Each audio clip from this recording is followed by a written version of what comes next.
How are you, Terry? Hey, question. I have you on my speakerphone. Can you hear me okay? You sound good. Good, okay, that's good, because I can hear you better this way. All right, well, you ready to go? I've been ready, yes, I'm sure I am. Okay. Folks, welcome to the Jake Feinberg Show. My guest today has been a band leader for over 60 years. He made his name playing the vibes, which is this host's favorite instrument. It's a percussive instrument with a warm sound and can be played in a trio setting the way Red Norvo did it with Tal Farlow and Charles Mingus, or in a quintet like Cal Tjader did with Armando Peraza, mcKibbon, and Dick Birk. It fits into all types of musical settings, and it was popularized by my guest with his virtuosic approach and an ability to create an output within the big band ensemble. My guest today is a lover of people. He has an insatiable desire to play music you can tap your foot to. That's what Jack Kleinsinger told me about my guest. He's played on the East Coast and the West during the heyday of bebop and swing. His peers include Bill Holman and Chet Baker, Jimmy Rowles and Ray Brown, Milt Jackson and Harold Land. These cats had to sing for their supper, because if they didn't sing, there would be nothing left to eat. My guest was a relentless entertainer and musician. He created a following through his gesticulations and banter, along with a jitterbug waltz when music was made for dancing. His collaborations with Steve Allen and Startime increased his name recognition in the often obscure world of improvisational swing or melodic invention. He continues to be a link in the chain for younger musicians who are searching for something to say. There are no more live clubs on every corner of urban America. There are no longer one-month residencies at the London House or Howard Rumsey's Lighthouse or Lord Chumley's. And the barriers and stratification that have been put up in music hurts the ability for experimentation and chance-taking because mega money has superseded quality art. Pacification rules the day as opposed to the visceral culture that was visible on Market Street in Chicago or Harlem. Ultimately, the ego has superseded the music in that individuals now project their own monster chops at the expense of the accompanists, the listening, and the love. This is why lessons in life from the old guard are key. It's why my guest's son plays with venerable graybeards Ron Carter, Kenny Barron, and Ron McClure. Time for some good vibes. Terry Gibbs, welcome to the Jake Feinberg Show. Hey, Jake, if you say I'm going to follow that, you're crazy. Well, I mean, it doesn't. That's an introduction. That's like for me to say thank you very much and goodbye. No, well, we got to fill in some blanks here, though. You know. There's a lot of blanks. A lot of blanks. No, I just.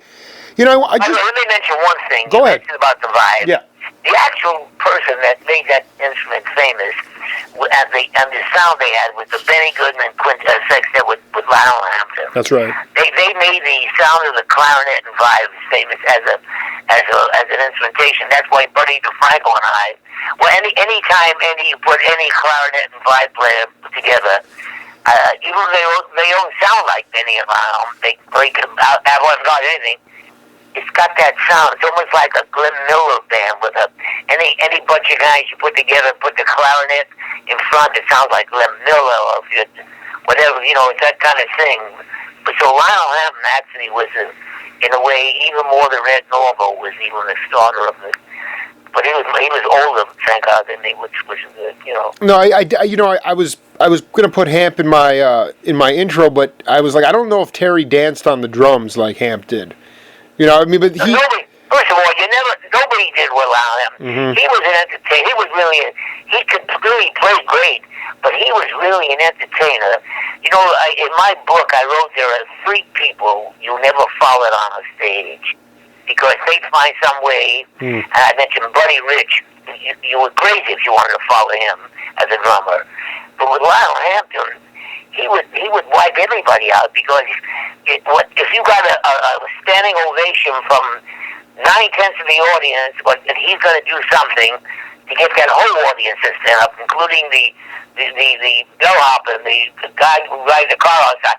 He had a way of just doing an audience, and he just was great with that. But he also was a great player also. Absolutely. No, I mean, I think that I watched a lot of of material. I've never seen you play live, but I've heard your records, and I watch you on stage, and even if it's just a TV show or a live performance, I mean, you are just constantly moving around and playing cowbells if you're not playing the vibes, and you're getting everybody else involved. To me, it's like this. I've got to have fun. The whole thing with me is if I made $10,000 for the job or made $1.50, I'm going to play the same way. Because I don't actually play for an audience. I hope they like what I'm doing. I gotta like what I'm doing first. I'll just give you one little example. Buddy DeFranco and I both have the same temperament. Buddy and I, for 20 years, traveled the whole world playing together. One time in Germany, but we played the same songs practically every night because we'd have different rhythm sections in different countries because they were all festivals playing for us. And one night, I'll never forget, we got a standing ovation in Germany, and we both thought he thought he played good for himself, and I thought I played well. And it was nice getting that standing ovation. The next night we played the same tunes, but I couldn't find anything that I could create that would have been much different than I did last night. He felt the same way, and we got a standing ovation. But when we got done, we didn't talk to each other. He went to his room, and I went to my room. Right. At the hotel. It's just music is like my left arm, my right arm. It's one of these things that is part of my being, really. I wanted to ask you a little bit. I wanted you to paint the picture.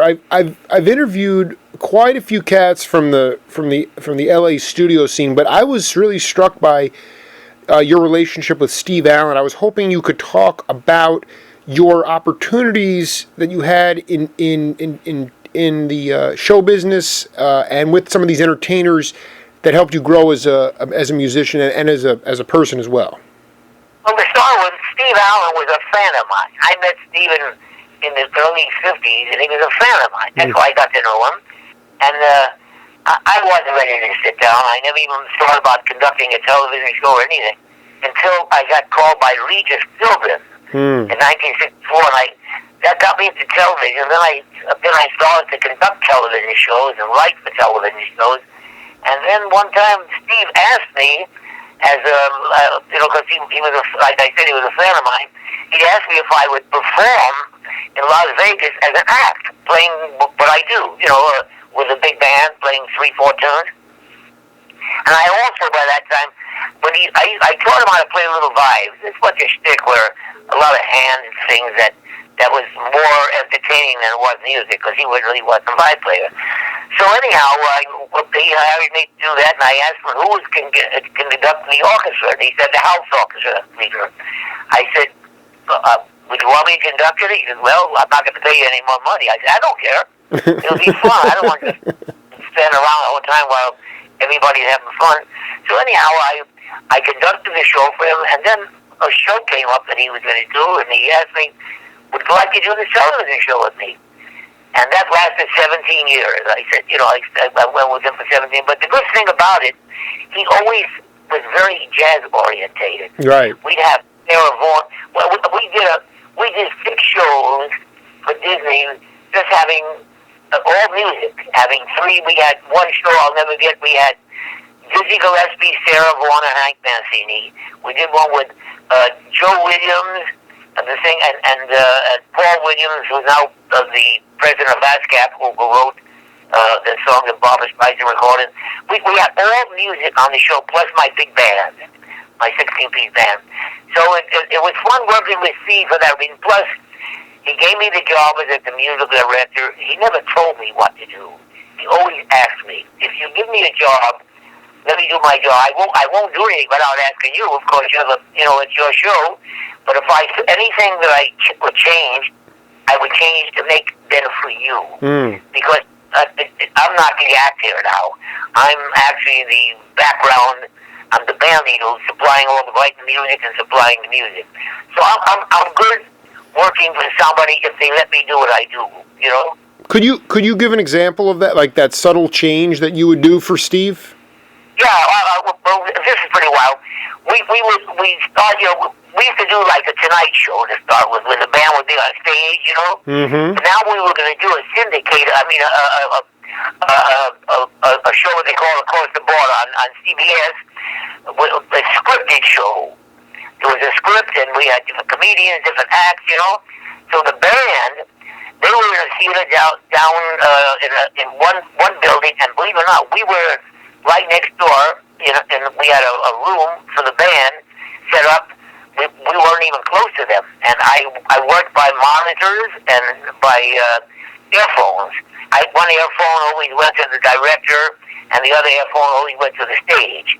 Now, Steve played the piano at rehearsal. Everything went good. Rehearsal. It came showtime, and by the way, into my rhythms, besides the band, in the rhythm section of the band was Ray Brown on bass, Herb Ellis on guitar, Mike Milbourne on piano, and Frank App on drums. Wow. You're not going to find a better rhythm section. Wow. You know, you're not going to find a better. No. Anyhow, while we were doing the show, now we're actually doing the show, Steve was rushing. He was way ahead of the band, and all of a sudden he stopped and stopped playing because when he said, "Hey Terry, you're screwing up," and now that bugged me when he said that. Now if I was screwing up, I would take the blame, and so I got out my speakerphone that went right to the stage with the executive producer. Everybody said, "Steve, you're screwing up, and I'm going to come down and tell you why." Now, when I got down there and walked through, the executive producer, the producer, everybody was ready to fire me. The caterer, the shoemaker, everybody was ready to fire me because I just told the star off. I walked through everybody. I went to Steve, and I said, "Look, Steve, you're screwing up, and it's not your fault. They have the speakers. You're playing a piano solo. We're in another room. You got the speakers a half a mile away from me. You're getting the sound late. Right. Which is making you rush." Now, if I didn't have a valid answer, he'd fire me. But that was a valid answer. That's the reason why I was getting screwed up, because he was getting the sound late. No big deal. I went back and conducted the rest of the show. Just speaking about, because I mean, you covered yourself and gave a legitimate answer and obviously saved your job, but could you? No, I didn't do it to save my job. I just told him why he was screwing up. But no. I mean, but you said that if you hadn't given him a good answer, you would have been fired. I guess what I want. You got to know Steve. Steve was that type of guy. If you told him the truth about that, if you screwed up and said, "Listen, I'm sorry, I thought about evidence," he'll buy it. But if you lie to him about something, or you see, I could never kiss Steve's hand. Never could do that. I couldn't do it to anybody. And he knew me that way. And if I was made up a story why I was screwed up in front of a whole audience, and the executive producer, director, everybody else in the world, he'd have a right to fire me if I was, making up a story why it got all messed up. No, I dig that. I was wondering about if you could go back to your early career, talk about a time, not necessarily when you lied, but when you were humbled and realized that the music was bigger than you. What do you mean by the music was bigger than me? In what way? Meaning that the concept of improvisational music is that everybody's sharing and most importantly listening to each other, and the idea that I've always been a team player. I've been very fortunate to have a band since 1950. Mm-hmm. I'll tell you a funny story where not the music was bigger than me, but the musician was bigger than me. This had to be around 1947, where Charlie Parker was so far ahead of everybody in the world. I mean, he was that far ahead musically. Now, and Charlie, unfortunately, those days, he was hooked on dope, and so he'd come over and ask you for $0.25 or something, and then you say, "I don't have any money." He says, "Where you playing tomorrow? I'll come play with you." And you'd give him the dollar, whatever he asked for. He'd never show up. He wouldn't even know you're there. And I only have been. If I had something to say to somebody, I did. And so I walked out of the Royal Roost, and the next night I was playing at a club called, it was Georgie Hall's Tin Pan Alley, it was called. Sure. The next night. So I walk out, and Bird asked me for $1, and I really said, "You ought to be ashamed of yourself." begging for money and doing this, the greatest musician. I really got into it then, but I wound up giving him $1, by the way. He said he's going to, not that I really expect him to show up. Right. Anyhow, the place was packed. Cause when you used to hear that Charlie Parker was going to show up, because he hardly ever showed up when he got paid for the job, when you heard he was going to show up, the place was packed. And we started to play. I'll never forget a song called Out of Nowhere. I was about 16 bars in the melody when all of a sudden Bird walks in with his saxophone around him, and he came in with the next 16 bars of the melody. Now, the song Out of Nowhere has 32 bars. Now, on the 30th bar, I'll tell you, when he walked in, to start with, if you would ask me, would I rather follow him or fight Mike Tyson, I'd say Mike Tyson. Wow. Punch him out, wow. slide, go home. You know? Wow. With Charlie Parker, those days, musicians used to play 20 and 30 choruses of the same song. So now he starts playing, and on the 30th bar, I went down on, I knew that he was going to get, if he got done on the 32nd bar, I was going to have to come in. And so I went down and tied my shoe. I went on the floor and tied my shoe, and he kept playing. So I stood up. When it came to the 30th bar, I went down and tied my shoe. What I was doing, and then at the next 30th bar, I went down and loosened something on my vibe. I was not going to be standing up when he finished playing. In fact, my piano player panicked so much that he yelled out after about the 16th chorus of me laying on the floor, he said, I know what you're doing, and I'm not going to follow him either. A bunch of scared kids. Later on, I got to work with Charlie Parker, and he got to play. In fact, I felt, you know what one of my greatest feelings about where I am in life right now, Nick, is that I've gotten the respect of people like Charlie Parker and Dizzy Gillespie and Frank Sinatra and people like that have respected me for what I did without trying to kiss anybody's fanny. That was never my bag. Right. I just, when I learned, I was a fast learner, and I was very fortunate to catch on to what they call bebop and got the chance to play with all the great players. Yeah, talk about the difference between gaining respect the way you did versus other people that might have been gaining respect because they kissed a lot of ass. Well, those people gain respect in a different way. Yeah. I mean, those are the type of people that after they kiss your ass, you can walk away and say, look, you can't play worth a shit. No, here's the better question. The better question is, the fact that you were able to tell the truth to these guys, whether they wanted to hear it or not, that to me is that what you're saying? Is that's where the respect came from, because you were able to beat? Yeah, that's well, I never really told anybody besides Charlie Parker. Mm-hmm. He was the only one because he was the only one. There was nothing. What am I going to tell Frank Sinatra? He was very. Right. He always treated me. Frank Sinatra.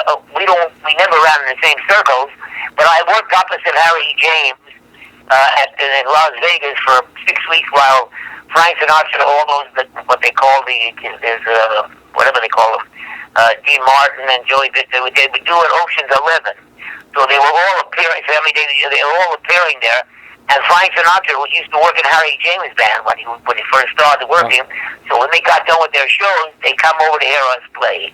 They come over, and they always never would make me come to him because I didn't.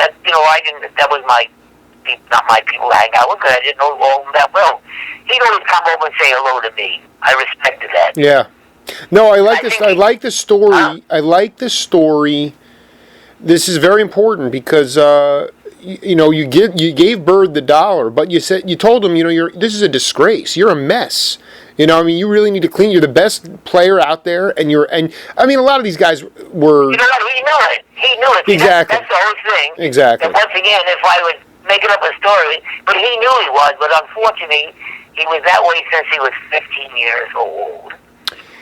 And so he was really a hardcore junkie. I hate to say, this is a weird thing to say to you, Jake, but he died, I think, when he was 35 years old, and I'm glad he died because he left us with something so pure that maybe later on in his life, money could have changed his way of thinking, and maybe he would have recorded with Kenny G on a record day. Just because I love that. Sound, wow. Wow.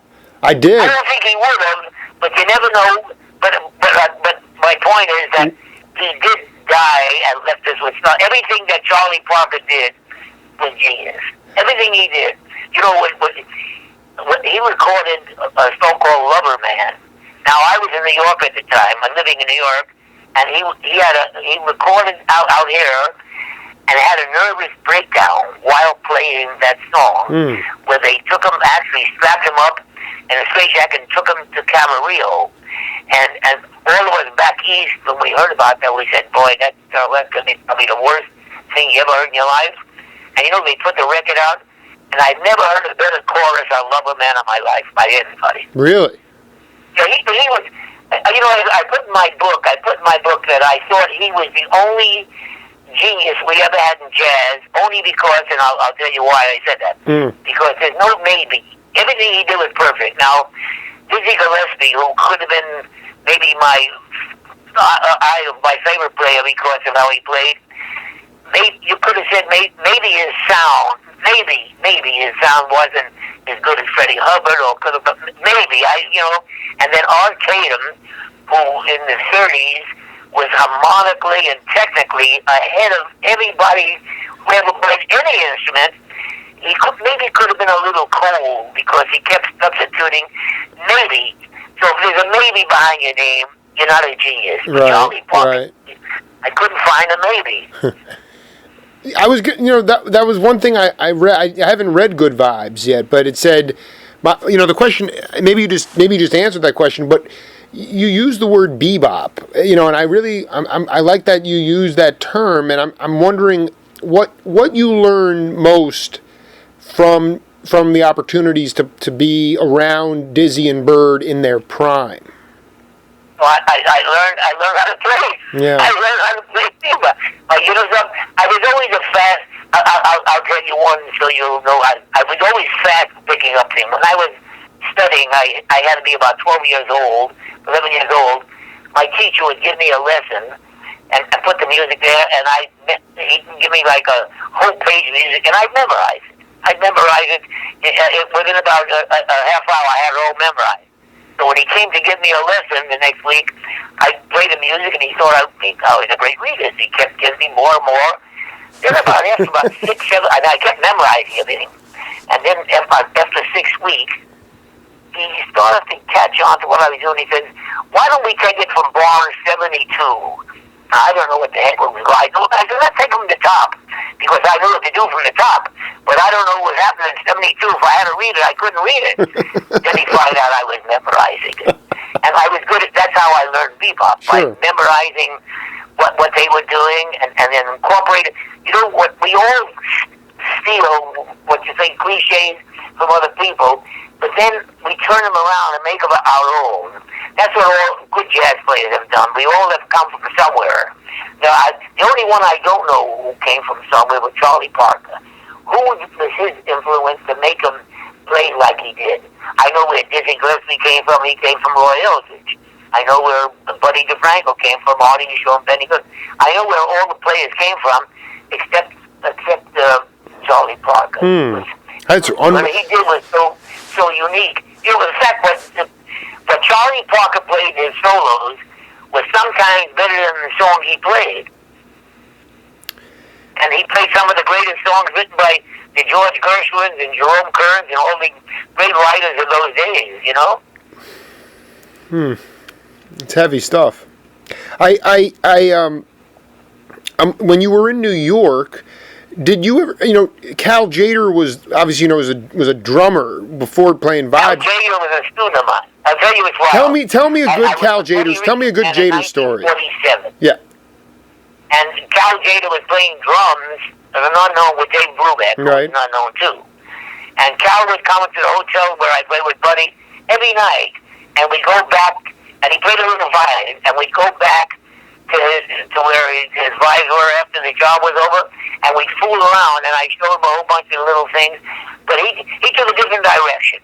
I mean, he played great straight-edge jazz, but he got into the Latin field and became a heavyweight. I mean, Tito Puente, who was the champ of all this, who was one of my closest friends, he really admired Cal Tjader. he really, you know, for somebody who was not wasn't Latin, Cal Tjader was Swedish. To really have that feel that only guys like Tito Puente and guys from that who were born with that music.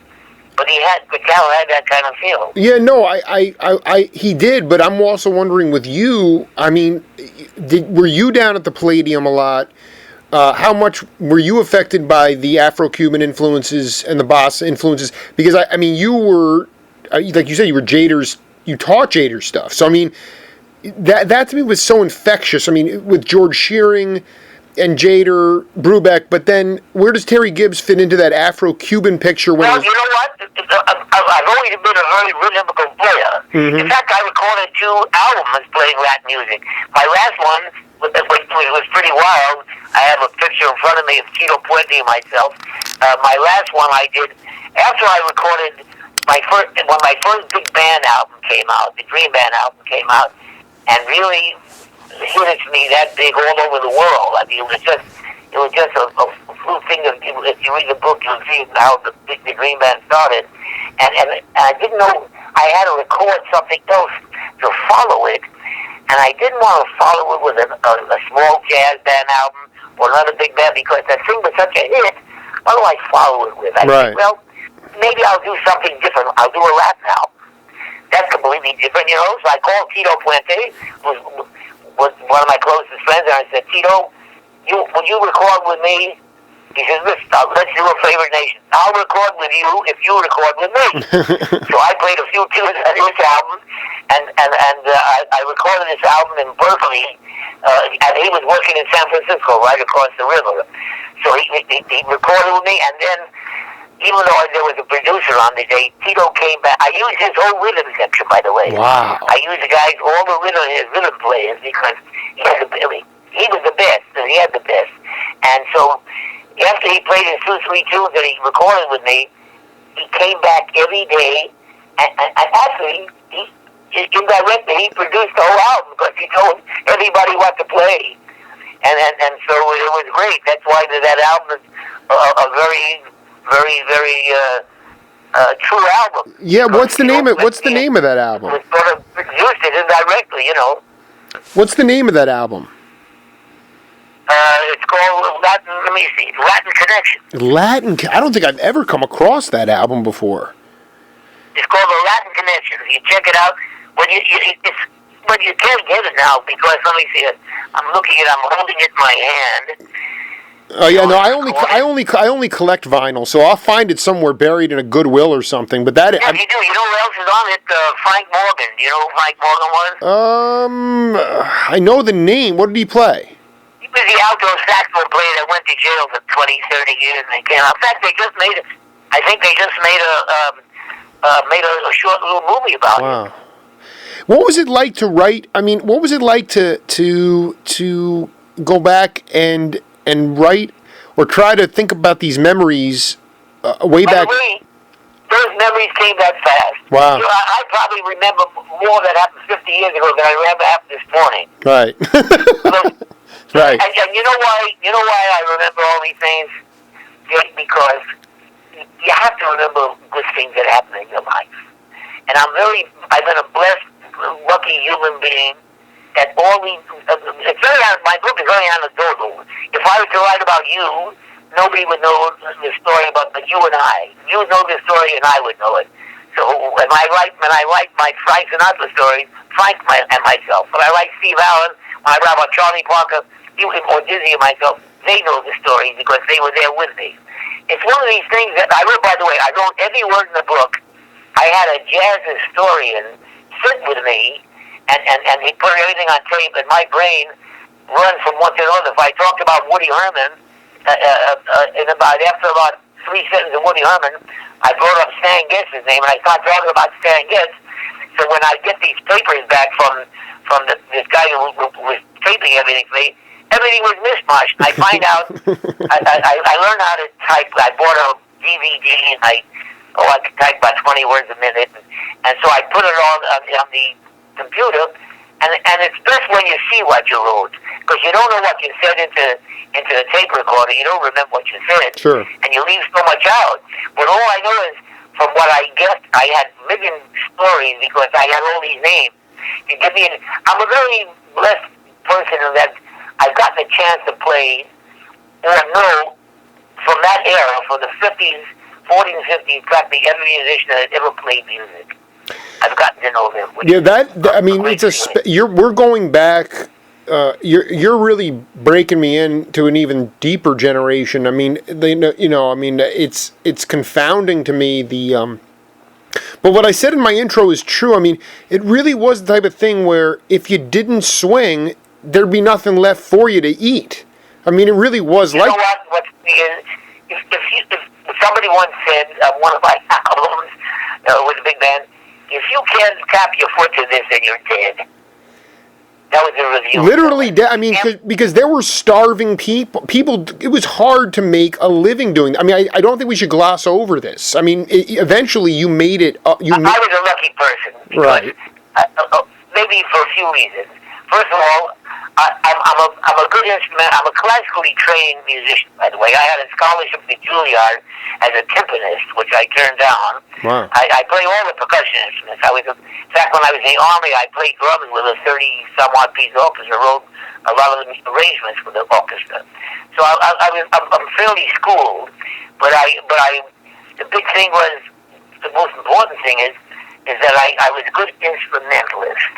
And even if people don't know what you're doing, it's like watching a good drummer like Buddy Rich. They don't realize how good he is, but they see him moving around and doing all these things with vibes. It's a visual instrument. There could be a guy playing with me on the stage who's a saxophone player who plays better than me, but I may get more to the audience because it's a visual instrument, you know? Mm-hmm. So I was lucky in a few ways that I played good, and I also was a good instrumentalist. Still, I worked most of the time, and I made a decent living. And also, I also started out playing weddings with my Jewish weddings with my bar mitzvahs as a young kid with my father. My father, by the way, was sort of maybe the number one band leader, orchestra leader for weddings and bar mitzvahs back in the maybe 40s or 30s.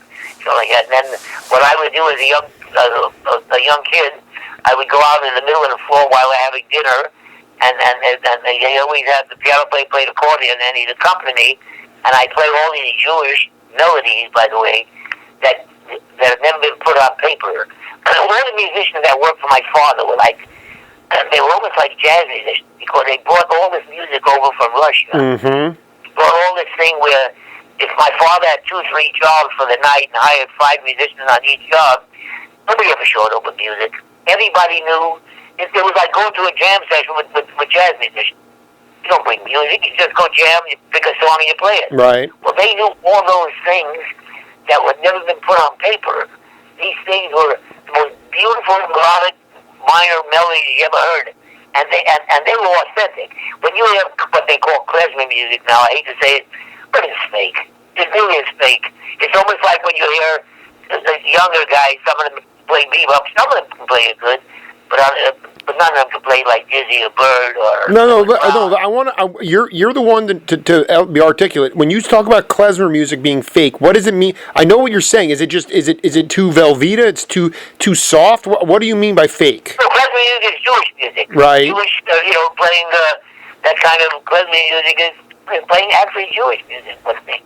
Klezmer means musician. I think in Jewish. A klezmer is a musician. Right, but as opposed to the cats that were coming from their ancestral homeland with a bag of music, and you were playing these traditional tunes at bar mitzvahs, you say today it's more, it just doesn't swing as much. Well, everything's on paper today. Right. Everything's on paper, and what it is the cliche. You had to be there. Yeah. These guys were there. Yeah. They were in Russia. They brought that music back where they never needed any kind of music paper at all. Today, if you go to a wedding, say a real Hasidic Jewish wedding where it's really religious, and there's a Jewish man playing it, they'll have music in front of them. playing, somebody say number 56, they'll play number 56. These guys never had music. They just, one of them, they start out playing one of these songs, but he jumps right in immediately. Unbelievable. In fact, I recorded an album called Terry Gibbs Plays Jewish Melodies in Jazz Time, and here's the wildest part of it. Quincy Jones was the producer on the album, and he wore a yarmulke. You know what a yarmulke is? Yeah, sure. And you know what a tallis is? Mm-hmm. He wore that? Sure. He wore that? He wore that at the record day. In the middle of the day, Lalo Schifrin came and brought me a box of matzah. In the middle of the day. Oh, and I hired 5 authentic, my brother's guys, 5 authentic Jewish musicians to play the opening. Like, actually, what I had in mind, it was my idea to do the thing. It was almost like you were doing a Latin jazz album. We were doing a Jewish jazz album with the rhythms that they play in Jewish, bum, bum, bum, bum, bum, bum. But that is in the background. Like you would have the conga drummers playing in the background, you know? You know, it was probably one of the funniest days I ever did. And you know, it's why, you know who stole it? I'm the Jew, and Alice Coltrane, who I, by the way, Alice, I worked in my band for a year. I was a matchmaker on the marriage with her and John Coltrane. I want you to know. Can you please tell that? You can tell that story after this. Huh? I would love to hear that story. Well, we worked opposite John Coltrane. Alice was my band. First of all, I had this girl, Terry Farlow, I told you about. You got to check her out on YouTube. Right.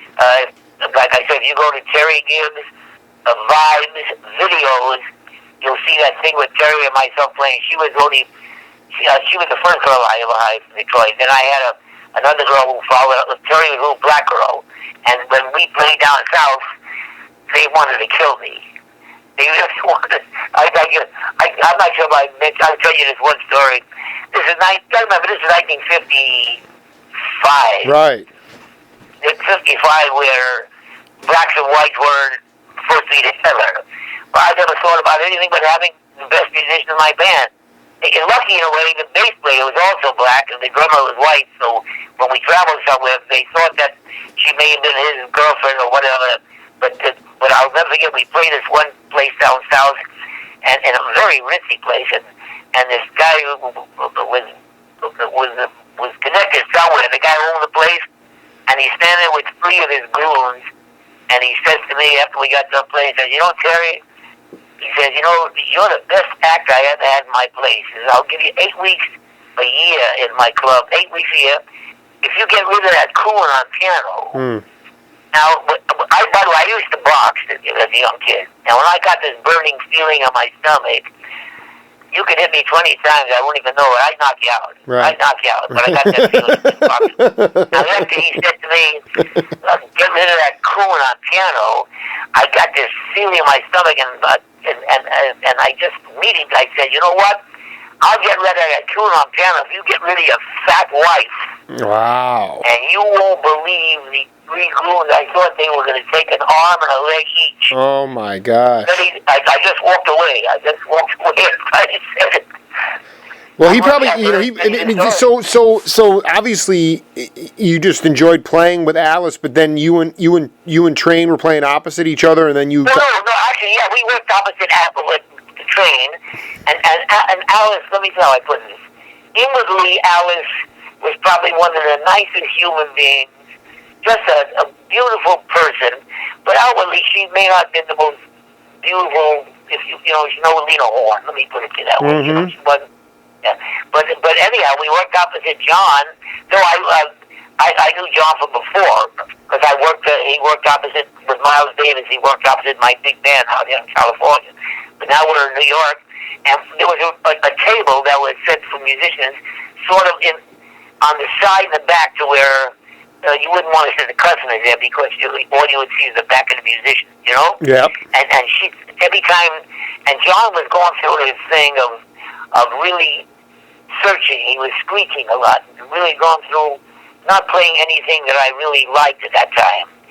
And so, but Alice saw something in him. She saw it, but she really fell in love with him. There's nothing nicer than to see somebody you love, I like a lot, falling in love with somebody, especially a woman. she fell in love with, and John was also a little bit shy, and I introduced them to each other, and I saw a romance happening there. So we flew there, and it was great to see. In fact, there was no hanky-panky with them for years. He'd come on the road and join us. Every once in a while, he'd come out to visit her, you know. And he stayed in one room and she stayed in another room. Alice was a great person. And actually, he even got closer because she moved out here in California about 10, 15 minutes away from where I live. And Robbie Coltrane and my son Jerry became roommates in New York. Wow. Which is pretty weird. Well, no, I mean it's part of the brotherhood, sisterhood that you were a part of. You know, Terry, I wanted to ask you, this is more of a, just stepping back and answering it from your own point of view. You know, I'm really serious. I love the vibes so much, and I just wonder what you were thinking when in around, I'd say the early 70s, 73, 74, you know, rock music was starting to take hold. Amplified electronic instrumentation was starting to take hold, and all of a sudden, these more nuanced, subtle, danceable instruments like the vibes were becoming harder to play in these rock palaces. It was hard because you wouldn't play a vibraphone like that, and I wonder if you can think back to that time period. Obviously, you still had a prolific playing career, but I mean, with the advent of rock music, how do you think it affected improvisational swing music? Well, for me, I was very lucky because that's when I got into television. I got into television about 1964 and stayed into it till about 1980. And then I went out with Buddy DeFranco. We started out singing and started traveling the world playing jazz again. But I was very lucky. But jazz, you see, actually, it's like it took. I'm not sure if it took a jazz audience away. I think what hurt more, seriously, what I think hurt jazz more is that it became more avant-garde-ish to where people couldn't tap their foot or remember what they were playing. It just felt like music got a little too free for me. You know, when you're playing a song like Stardust or Stella by Starlight, there are chord changes to those songs. And the whole idea for me in jazz is to take those chord changes and make up your own melody on those chords. That's why when I mentioned to you that sometimes Charlie Parker's solos were better than the songs he played. That's right. It got to be a little too free, and they weren't thinking about chord changes. They were just, it wasn't that they weren't thinking. A lot of guys couldn't play on chord changes that well. Well, also, let's say so because I really want to. You're the perfect person to talk to about this. Absolutely, the music became a little too abstract for the listener. Also, what about the? You were talking about it much more articulately than I'm about to, but it's this idea of knowing standards. I mean, do you feel like people still know hundreds of songs? Like, I mean, you would go to a jam session and just play, but now it's like, do people have that kind of? Do they have that stuff in their holster, so to speak, to play with? You know, I guess that's what I'm saying. Can they play all the tunes? You know what it is? I don't think that. I'll tell you one reason. The music business has become a business. Yes. In the old days, you played those songs, but then everybody learned that we can take those chord changes and write our own songs on those great chord changes. You can't patent a chord change. You can a song to a melody. You can have it published. I love that. I love like that. Stardust. Right. But I can take the chord changes to Stardust and write my own song on that. That's right. So it became a business where when everybody started to record, they started to write their own original songs. But they started to write original songs sometimes to where it got away from the average ear of people. It didn't have to. A lot of people didn't, like Benny Golson.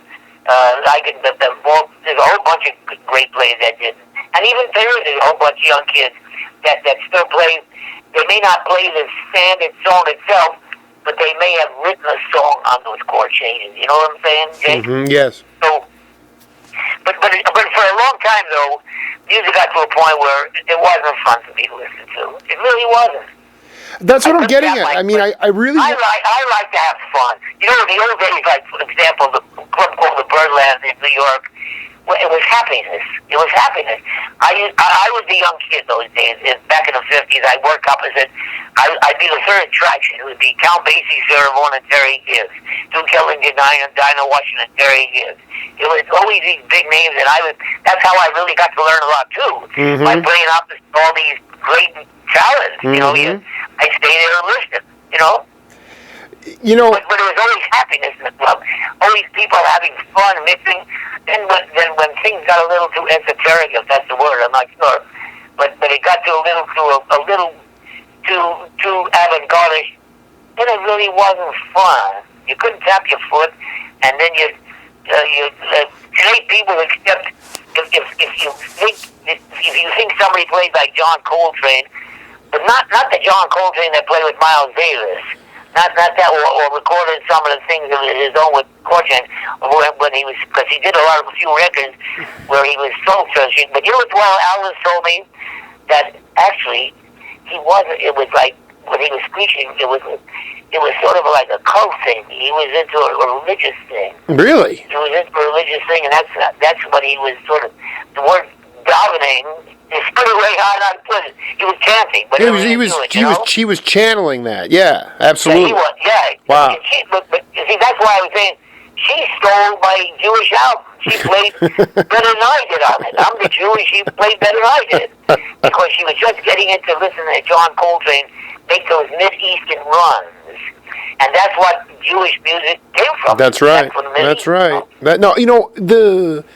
Terry, what about the idea that musicians, again, I'm very ambivalent about the word jazz, but melodic inventors felt compelled to play louder because music was becoming louder with rock music. I mean, and therefore, because jazz is not meant to be played in a rock palace. But yet, do you feel like from 64, when you got out in 80, did the music sound louder and therefore less to you? You know what it is? I think some guys thought, if they really couldn't play that, they thought they had to compete with those guys. You can't compete with them. They're cliche apples and oranges. Mm-hmm. Whatever they do, we have nothing. We can't get it. And the thing I didn't like, actually, also, Jake, when we were like Oscar Peterson, all these heavyweight, Ray Brown, you ever saw them get on stage wearing the clothes kids wear today. They go on with torn jeans. Right. Stage, you know. Yeah. If you want to be treated like an artist, act like an artist. You know, this is go on stage looking very presentable. You know, you watch television now.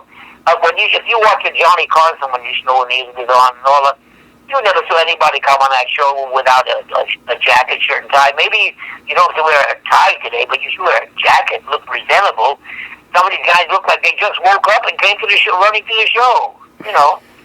So I think that's another thing that got away is the dress and the music. Everybody the jazz musician was trying to emulate the rock musician by how he dressed. Maybe he thought he'd get to the kids more or whatever. No way could have our music gotten to these kids. Right. Classical music and jazz music was always too sophisticated for anybody that really liked rock and roll. Heavily, where they really liked, because rock and roll gave you that 2 and 4 beat, you know, so loud that you had to know where you are. You know, you had to. Otherwise, if like Stan Getz played soft, it was too sophisticated for them. They just couldn't understand it. You're not supposed to understand. You don't have to understand. You have to just feel something. You got to get a feeling. You have to feel it, right? And I believe that younger generations, because of the digitization, have let the feeling. All you guys could do was feel. I mean, back then there were no abstractions. There was no digital distractions. You know, you were just constantly engaging people, and you know, you saw these guys, these stone junkies, these geniuses, but yet they were struggling through life or sleeping in the alleyway. I mean, there was feeling. And then of course Phil Woods told me too. I mean, out of World War II. The music of the country embraced the music, you know, and the music of that time. Yeah, because there was happiness. There was happiness in right, the country. right. There was really happiness. It was a happy feeling, and today, I don't think it's. I think that was a happy time, and nowadays you talk about not dressing appropriately, loud, thrashing around, not. I just don't. I think the feeling is not as happy feeling as you had at that time. No, we that's why when I tell people, I grew up in the greatest era of music at all. Of music. There are no composers like George Gershwin who wrote Pour Me a Kiss and Rhapsody in Blue. We don't have Jerome Kerns and Cole Porters and all these great writers that really wrote great songs. And Steve Allen used to do a funny bit. He would, because it got to be where the lyrics became so ridiculously idiotic and stupid, where he would have my piano player, Paul Smith, play on organ very stately, like the president was coming in, play very stately, nice background music, and he said, "Let me hear you. You want to hear a beautiful lyric, ladies and gentlemen? Listen to this one." And he'd go, "Shake, rattle, and roll." Shake, rattle, and roll. And he would just repeat it and act it out. It was one of the greatest bits of all time. He did it with a few too like that, because the lyrics became so stupid after a while. And now with rap music, what? I grew up in Brooklyn, where unfortunately, growing up as kids, all what they call dirty words was street talk. Right. But I don't like to hear that. I don't like to hear that on stage. In my house, if you want to tell me a dirty joke, or I'll tell you one and use the F word, every other word, that don't bother me. But on stage, I don't like to hear that. I did. You just said a name, Paul Smith, that blows my mind. Because I wanted to ask you about a brother tandem and see if you ever had any engagements with Abe and Sam Most. Well, yeah, both of them. Talk about those cats, unheralded cats. There's an album I have out called Terry Gibbs plays the music of 52nd Street, Broadway and 52nd Street, the bebop era. And I used 24 strings and 3 French horns playing like a brass section, not playing like strings. The whole idea of the album was that I wanted the strings to play like horns, and I had the arrangement, and I had 4 of the best bebop writers. Have you ever heard of a group called Super Sax? Yes. Okay, the guy Milt who put that together, he wrote 3 of the arrangements. Tom Ray, all the guys who wrote, but they had to know bebop. They had to know how to write the strings, and they had to know how to swing. And that's what I needed, the arrangers. And I hired 4 of the best arrangers, and they did a great job for me, really a great job.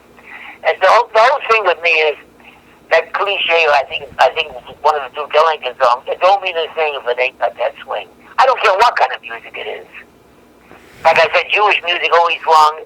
The blues, if it's right, done right, that swing. Yeah. It's all, anything can swing if it's played right. No, but tell me about Sam and Abe Most. Oh, yeah, Sam is my record, and Abe and I, what do you think, we went, now I don't do what they call studio work. Right. I came out to California, by the way, to do studio work because I play all the percussion instruments, but that wasn't my thing. I'd go to a studio sometimes, and the band leader would be screwing up, and this passage is completely wrong, and if he just changes one note to make it an E flat, we can get done with it. But none of the musicians would say anything because they wanted to go overtime because that's where they make their money. Mm-hmm. But I couldn't stand there and not say something, and it's not my job to say something because I'm not the leader. Right. So I stopped. I didn't do any studio. The only one I ever did studio work for, believe it or not, was Phil Spector, because he was the biggest fan of mine, and he gave me more money than I ever made in my life just to show up in the date. Wow. What date? What date was that? What did you do? Okay, let me see. This is about maybe 200, maybe like 11, 12, 15 years ago. He was recording John Lennon. And I got a call from my drummer. I wasn't feeling good. It was about 10 o'clock at night. I got a call from my drummer, Frank. By the way, Phil Spector loved jazz. Everybody, all the guys that he hired to play on the record, all jazz players, except for the drummers and the guitar players. They were all rock and roll players. but the drummers, they understood jazz drums also, but they were really their forte. Jim Keltner and Al Blaine, these two guys were big in rock and roll, but they were once the jazz drummers. But anyhow, I'm at home and really not feeling good. I get a call from Frank, my drummer. He said, "Look, we're recording John Lennon and Phil wants a fireplace. He doesn't have a fireplace." I said, "Frank, I don't do dates. I said, get somebody else." So they called me back about 10 minutes later, and Frank said, we still want, Phil wants you. And Phil gets on the phone. I didn't even know him. And he says, "Philly Gibbs with Steve Allen, and he's singing me his theme song now. Steve's theme song, he goes, "Come down, I'll give you 10 doubles." Wow. Now, 10 doubles, like 10 salary, by the way. Wow. So I passed and I told Frank, "Listen, I can't make it, I don't feel good." So I got a call about 15 minutes later. Phil singing again, "Come down, I'll give you 10. So I thought they were in trouble, so I went down to the date. I walked in. I got stoned walking into the date. It was a small studio. And John Lennon was surrounded by 9 Japanese girls. And I walked into the date, and they're playing a playback. And as they're playing the playback, I walk to Frank, and I'm listening, and I hear him say, "Take 48." And I listen. I said, "Frank, have you been playing this piece of shit for 48 times? You put me on." I mean, he said, well, he's got to get what he wants. So anyhow, as I walked, when the music stopped, he saw me once again. He's singing, "Terry Gibb with Steve Allen." So I asked Frank, "Where is the music?" He said, "There's no music." I said, "What am I going to play?" He said, "I've been playing bop, bop, ba-da." But I said, "You called me, I told you I was supposed to play bop, ba-da." I said, "He's going to give you 10 doubles." 10 salaries. Now, believe it or not, we went to 4 o'clock in the morning. Oh, my gosh. We went to take 85. And finally, the day was over now. Now, you won't believe this, Jake. They wheeled out a cake. God, how big could it be? The size of your desk. If you have a big desk, it's the size of a big cake. It was Phil's birthday. And, if you've ever been in an automobile, it can happen so fast, you don't even see it. Boom. And all of a sudden, from left field, I saw John Lennon running, and he drove in the cake like you do into a swimming pool. Drove in the cake, everything's running, and still whipped out his gun and started shooting in the ceiling. Oh, no. Now, I panicked. I've never been around. I ran under the piano. I got scared. The guy shooting the gun. And then, so Al Blaine, the drummer, comes over the piano, under the piano, says, "Come on, Howard," he said, "they do this all the time." God, that's the mentality of these rock and roll things. But you know what? Phil loved me. He'd come down and see me when Buddy and I worked in New York. He came down to see me all the time. He always wanted me to hang out with him. I said, "Phil, I don't hang out." He says, "Come on, take you all your shit clothes." I said, "Phil, kiss my ass. I don't hang out." And he loved me because I wouldn't cater to him either. Right? No, you were playing hard to get. I dig that. I mean, I wasn't playing hard to get. He wanted to hang out with him. He wasn't. You know what? I'll tell you something, Jake. Yeah.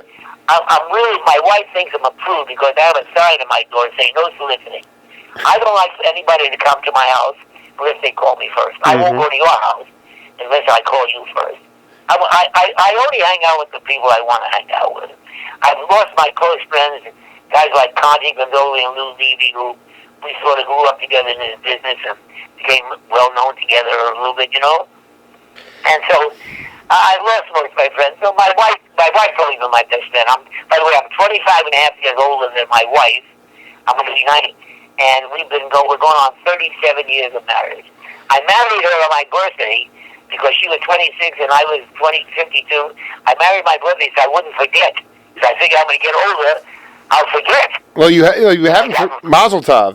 That's awesome. That you haven't forgotten. No, I haven't forgotten. I know it's my birthday. It's my anniversary. No, I like your philosophy, man. I also am very at 36. I really want to spend time with people I want to hang out with, and I think. You told me you have two kids. Two young kids, 8-year-old and 2-year-old. Doing my best to. Isn't that great? There's nothing like a 2-year-old and 8-year-old. There's nothing like it. I'm a baby freak. I love babies. Well, I can say what makes it even better. What makes it even better is I need a baby. What makes it even better is that I can go to these thrift stores in Tucson and find a Peggy Lee record with Lou Levy playing on piano, and we can just throw the record on, and I can say, because Lou Levy, I don't know anybody with more gentle touch, most gorgeous West Coast player in the world, and it just, to me, to be able to see. Let me tell you about the West Coast. Yeah. All these guys who think that West Coast are really from the East Coast. Right. Shirley Rogers, Shelly Man, Lou Levy, all these guys are really from the East Coast. They just moved out to the West Coast. That's all they did, That's what. Thank you for. Also, companies for Ella Fitzgerald, Tony Bennett, Frank Sinatra, Peggy Lee, and anybody else that can fit. Sarah Vaughan. He was really great. Lou Levy, Connie Cadori, and I went to Sweden as young kids with Chubby Jackson in 1947. We were the first white band to go there play, even though we had a black drummer, Denzel Best. We were the first white band to play bebop in Sweden. But we went there about 6 months before Dizzy Gillespie did. You make a very good point. Those guys were all transplanted from the East Coast, but I was hoping you could talk to me and the audience about, prior to the world being completely interconnected, there were obviously regional music sounds in New Orleans and in New York, and Chicago had the Chicago Shuffle, and I just, that West Coast sound of music as opposed to the East Coast sound. I mean, people talk about it being East Coast being more visceral. You had Coltrane playing those thesauruses of scales, as opposed to the West Coast, which is more quote-unquote cool. But I was just hoping you could talk a little bit about that, the West Coast sound, irregardless of where the guys came. Well, I'll tell you what I think, seriously, coming from growing up in New York, you've been in New York, right? You're in New York now, right? I'm in Long Island. Yeah, I'm going through. Everything moves so fast in New York. Everything is like, people that are rudest, people in New York City, everybody's moving like 4 million miles an hour. In California, everybody's laid back. Right. So when I came out here, I came out as an East Coaster and worked all the time because we put some life into the music. The guys I hired were happy to see me because we strung hard. All the drummers I hired could swing hard. And these are the drummers that were playing what they call cool music. When Shorty Rogers and I wrote arrangements together, we wrote it hard. We wrote it swing, the hard swing, because that's what I like. Right. If I'm the leader, right or wrong, this is what I want. In fact, when I used to conduct television shows, I used to tell all the guys, man, look, you all follow me, and if I'm wrong, you still follow me, because if we're all wrong together, we're going to sound right. So, because, like I say, right or wrong, what makes a good band leader is somebody who knows what he wants, Jake. Right or wrong, they call the shots with what they were looking for. I like hard swing. I'm a hard swing bebop. That's what I like. And I've been playing that all my life, and that's all I really want to play. So that's, in fact, that's all I know how to play. Let me put it that way. Right. No, and we're as we wrap up set one here with Terry Gibbs, we're just getting cooking here. But could you talk? Did you ever have any engagements with Harry Partch? No, no, not at all. I don't know Harry Partch. You don't know that name at all? No. What did he play? He was. Well, he probably is a guy you wouldn't know. He was a guy who was bringing in a lot of ethnic percussive instruments from other. I mean, also not just ethnic percussive. He was making sounds out of percussive instruments of things that you would never even believe, like science beakers, and the guys that were really into him were Emil Richards and a lot of the. By the way, Emil Richards was another one of my students. And Emil Richards, one of my closest friends. But Emil Richards used to come when I was in New York. He used to come down from Hartford to take lessons. I love that. Emil Richards was wild. He really became the #1 studio player of everybody. He really, because you know what Emil could do? If he had a record day with 100-piece songs, like with Jerry Willard or John Williams or something, and John Williams was looking for a sound, and they couldn't get it out of whatever percussive instrument, Emil would come in the next day with pots and pans. Yeah, right. And give him the sound he's looking for. So you know, because Emil was one of the my first guests when I was on AM radio, and then eventually I went out and I went to his house in Toluca Lake, and he took us out to this private airport or this small airport, Santa Monica Airport, and he's got this big band. I mean, it was like it was like probably what you are doing. I mean, except in the front row. Wait, you heard his big band out there? I heard his big band with Lanny Morgan. That wasn't too long ago then, Jake. No, my buddy. No, because. How long ago was that? That was I'm going to say summer of 2011. We went and stayed with do you know the skipper Henry Franklin? Yeah, sure. Okay. He worked for me when he was young, when he was really young. Oh, I got to hear this story because the skipper and I are real tight. He was like my second guest after Pat Martino was my first and Skipper was my second. Then Skipper, he said, you know, I was so obsessed with this guy Gene Russell, this piano player, that he said, let's do a tribute concert to him. And so we did it in Lamert Park, and Carl Burnett was on drums, and it was, and then, but before we went to the skipper's house, my buddy Raphael and I stopped off in Toluca Lake and hung with Emil, and we have all this stuff documented, and, you know, he was playing, he had only probably a third of the instruments that he has total, but, you know, it was just to know that the lineage of him coming to you and learning, and that this guy Steinholtz now, Jerry Steinholtz, sends all his students. Yeah, by the way, Jerry played for me too. No, I know, but I'm saying you're the. You know, I had every young player when I moved out to California, just because, you know, I was sort of well known when I moved out to California. Right. I already won the Downbeat Bowl 5 times. I was already did a whole bunch of TV shows like Tonight Show and all these things. So I was well known out there. So. It wasn't hard for me to get used. Plus, it wasn't hard for me to get work because the job didn't pay much money. But I was doing it for other reasons. I wanted to play, so I would hire the job, and everybody was glad to just have a job, whatever the money was. You know, but it was always scale. You also I never paid anybody less than scale in my life ever. You also. It was always what the union said that they should get. You also But I always hired all the young players. No, I love it. I just love it because these. I think, what's the name? The skipper he must have been in his young 20s. The skipper was in his young 20s, and you hired that. Please tell me that what you remember from that, because that guy, to me, is. I mean, when I came back, my wife is from Taiwan, so when I came back earlier than my family last summer, and I flew into Los Angeles, drove out to Paris, California. Not sure if you know where that is. That's where the skipper lives. Yeah. And I haven't seen him in years, but he was always had a great sense of humor. That I remember. Well, and all the guys that actually, Carl Burnett was one of them. These were all guys that Billy Higgins were all young kids. And there was a guy I hired. One time, back in maybe it was about 1960. Yeah. I had 16. I had this big band going where we worked 1 or 2 nights a week. And after I played the band, as a band leader, I made $11, which is not too bad for a band leader. Right. And I was losing all kinds of money, but I never had so much fun in all my life that I figured I better go get some money. So I had my agent back east. He booked me a 16-week tour. And I wasn't going to take... I didn't want any of the older guys because I didn't want anybody to complain. I wanted to have fun, and we had to make some big jumps in the cars and drive. So I wanted to get some young guys who wanted to play for the reason of playing. Right. So I was going to pay them decent because I was one of the few band leaders that got decent money those days and paid sidemen probably a lot more than they got anywhere else. And so I auditioned 100 musicians at the Union. And I wound up, the oldest guy was 21 or maybe 20. His name was Billy Henderson, a piano player, who happened to be a very good, that's how I met the skipper, through Billy Henderson. And then the drummer, his name was Michael Romero, he was 17. And the bass player was a kid called Albert Stinson that went on to get fairly well known, and unfortunately, he was 16.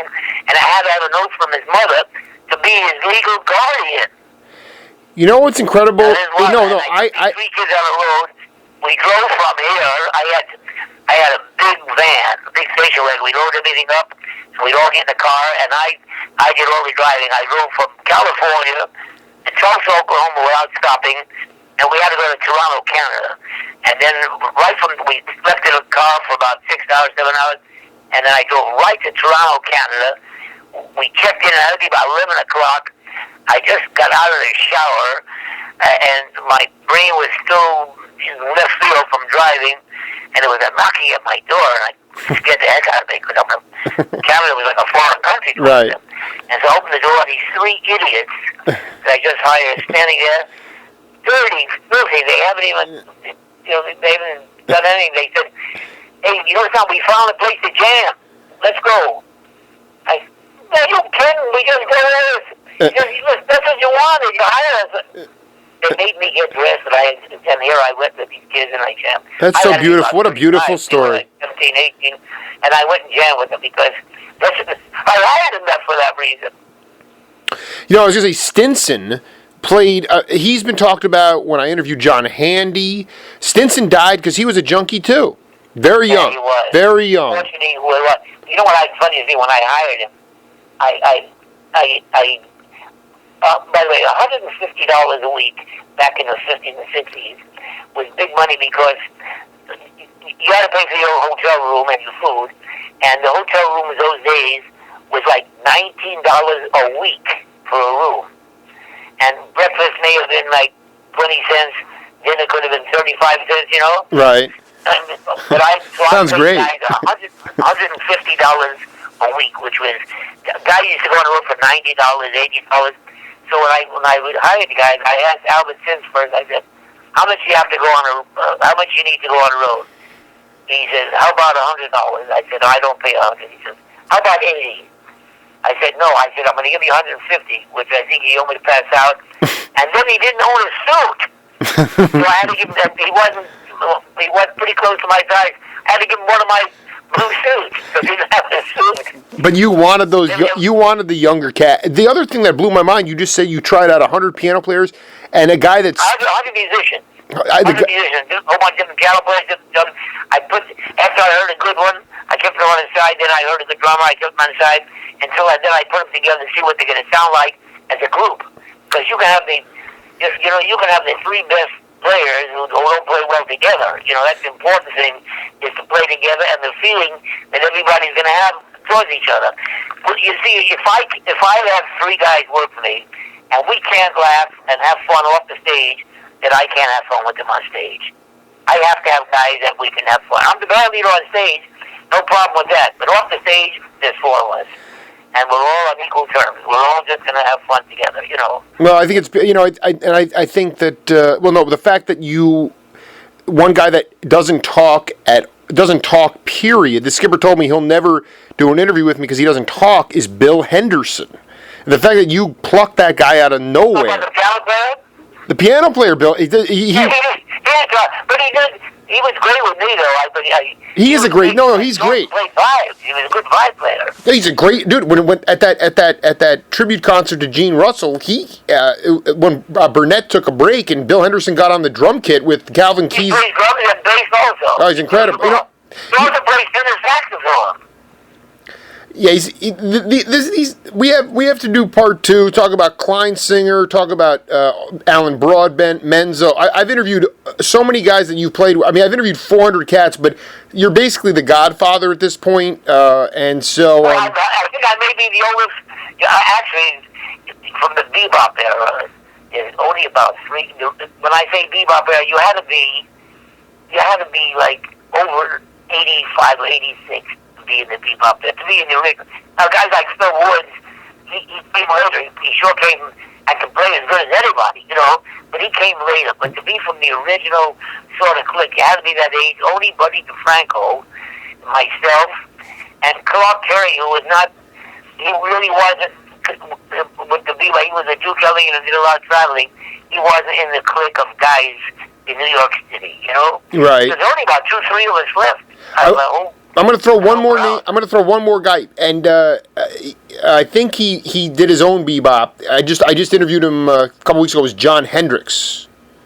Oh yeah, John is older than me. Exactly. No, and he's as sharp as you are still. He is unbelievable. John is, in fact, my son, he and his girl, his lady at that time, maybe this is about 8-9 years ago. He had a little club in San Antonio, and he produced a concert and brought John in, Clark Terry, and James Moody and myself, and he put a big band together for me, and we had fun. Oh, that's awesome! It was a great concert. So we'll be in touch, Terry. I really appreciate you taking the time, man, and we'll. Once again, Terry Gibbs Vibes Video. I want you to see Terry Pollard. No, actually, all I needed to do was type in Terry Gibbs, and then the fifth one down, it came up Terry Gibbs and Terry Pollard. Well, did it really? Yeah. Well, because one thing, no, it's beautiful. I only put that on there. That was done 1956, I think. I only put that on there after she died. I had that in my house for 50. Every vibe player that came to my house, my son had Joe Locke playing vibes in him one time, then Stephon Harris. They all lived in my guest house, and then they come and I had it on on tape rather, and I played for them, and they didn't believe it. I seriously, when I say this, I'm saying I don't think there's a vibe player playing today that can swing as hard as Terry Pollard did in 1953 and on piano and vibes.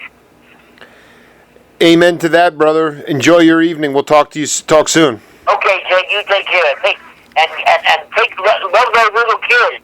I'm going to see him now. Isn't that it? Oh, that's the best way to end the evening. Thank you, Terry. All right, take care. Take care, brother.